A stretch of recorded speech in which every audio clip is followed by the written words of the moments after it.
రంగారెడ్డి జిల్లా అమనగల్ ప్రభుత్వ ఆసుపత్రిలో ప్రజాపాలన ప్రగతి ప్రణాళిక 99 రోజుల కార్యక్రమంలో భాగంగా ఎమ్మెల్యే కసిరెడ్డి నారాయణ రెడ్డి, డిఎంహెచ్ఓ లలితాదేవి ఉచిత మెగా హెల్త్ క్యాంపును ప్రారంభించారు. రాష్ట్ర ప్రభుత్వం ప్రతిష్టాత్మకంగా అమలు చేస్తున్న ప్రజాపాలన ప్రగతి నివేదికలో గ్రామాల్లోని మౌలిక వసతుల కల్పనకు ప్రజాప్రతినిధులు, అధికారులు సమన్వయంతో ప్రణాళికను సిద్ధం చేయాలని సూచించారు. ఆమనగల్ ఆసుపత్రి భవన ప్రారంభంతో ప్రజలకు వైద్యం అందుబాటులోకి వస్తుందని ఎమ్మెల్యే కసిరెడ్డి నారాయణ రెడ్డి తెలిపారు.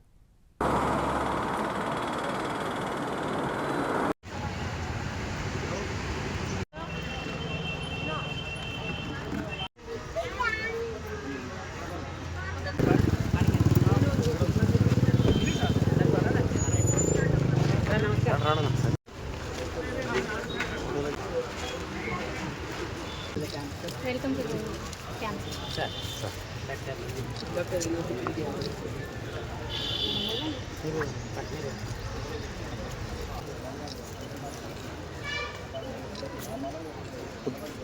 మెడికల్ మెగా హెల్త్ క్యాంపుకు ముఖ్య అతిథిగా విచ్చేస్తున్నారు. ఈ పేద ప్రకటించాలనే ఉద్దేశంతో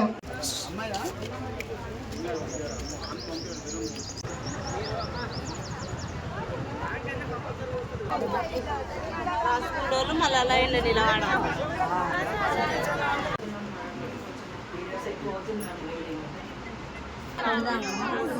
ఇప్పుడే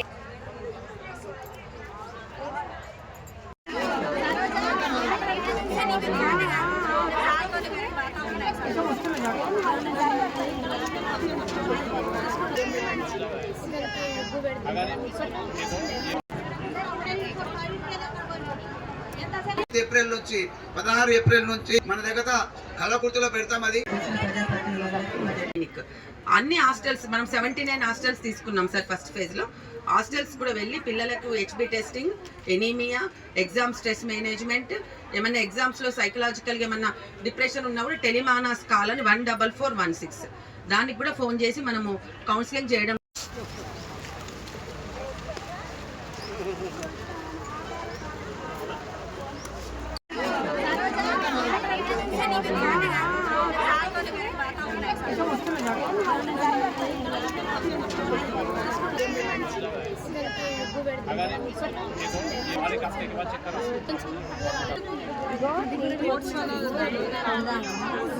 ఇప్పుడే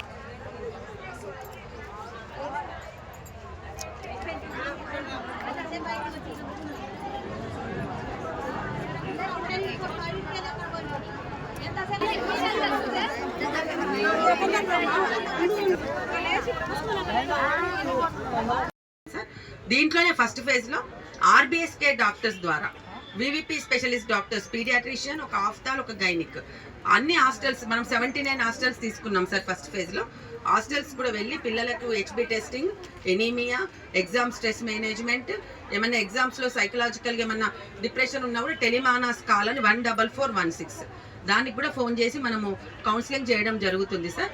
అలాగే సిపిఆర్ టెక్నిక్, కార్డియోపల్మనరీ రిసెసిటేషన్, ఎవరైనా సడన్ గా కొలాప్స్ అయితే కూడా సిపిఆర్ చేయడం కూడా మన స్టూడెంట్స్ కి కూడా నేర్పిస్తున్నాం సార్ ఈ ఫేజ్ లో. అలాగే ఈ ఫేజ్ లో ఓల్డ్ ఏజ్ హోమ్స్, మన జిల్లాలో 63 ఓల్డ్ ఏజ్ హోమ్స్ ఉన్నాయి సార్. ఓల్డ్ ఏజ్ హోమ్స్ కూడా మన మెడికల్ ఆఫీసర్ ఆలనా వెహికల్ ద్వారా కూడా ఉంటుంది సార్. ఇది మన భాగము. అలాగే మనము ఇక్కడ మనము సెకండ్ ఫేజ్ లో ఎన్సిడి ప్రోగ్రామ్ అని నాన్ కమ్యూనికబుల్ డిసీజ్ మీద బీపీ, షుగర్ మనం ఆన్లైన్ చేయడము, క్యాన్సర్స్ ను కూడా ఐడెంటిఫై చేయడం, బ్రెస్ట్, సర్వైకల్, ఓరల్, అది కూడా సెకండ్ ఫేజ్ లో ఉంటుంది సార్. థర్డ్ ఫేజ్ లో మనం టీబీ, హెచ్ఐవి, ఎక్కడైతే వల్నరబుల్ పాపులేషన్ ఉందో టీబీ పేషెంట్ స్క్రీనింగ్ చేయడము, వాళ్ళకి టీబీ న్యూట్రిషన్ కిట్ సార్. ఒక కిట్ మనకు 500 to 1000 వర్త్ లో, దాంట్లో వాళ్ళకు సరిపడా టీబీ పేషెంట్ సరిపడా ప్రోటీన్ ఉన్నవి, పల్సెస్, పప్పులు కానీ, బియ్యం కానీ, ఆయిల్ కానీ, ఎగ్స్ కానీ అవి కూడా ప్రొవైడ్ చేయడము అది జరుగుతుంది సార్. హెచ్ఐవి పేషెంట్స్ అంటే ఎవరైనా వల్నరబుల్ హై రిస్క్ ఉన్న పాపులేషన్ కూడా వెళ్ళి హెచ్ఐవి టెస్ట్ కూడా టీసాక్స్ ప్రోగ్రామ్ ద్వారా కూడా నిర్వహిస్తున్నాం సార్. ఫోర్త్ ఫేజ్ లో మనం ఏదైతే పిఎస్సీస్ ఉన్నాయి, ఏదైతే సబ్ సెంటర్స్ ఉన్నాయి, ఏదైతే బస్తీ దవాఖానాలు ఉన్నాయో అక్కడ ఎన్క్వాస్ ఫెసిలిటీ ద్వారా మనం ఐపీహెచ్ఎస్ మంత్రి గారు మరి ప్రారంభించడం జరిగింది. అందరికీ ఇన్స్ట్రక్షన్స్ కూడా ఇవ్వడం జరిగింది. మిగతా 3 మండలాలకు సంబంధించి కల్వకుర్తికి సంబంధించి నాగర్ కర్నూలులో కూడా సేమ్ టైంలో అక్కడ కూడా స్టార్ట్ అయినది. మరి ఈ కార్యక్రమాలు చేయడంలో ఏమైనా ఉపయోగం ఉందా అని చెప్పేసి నిన్న చాలామంది మాట్లాడి ఉన్నారు. ఈరోజు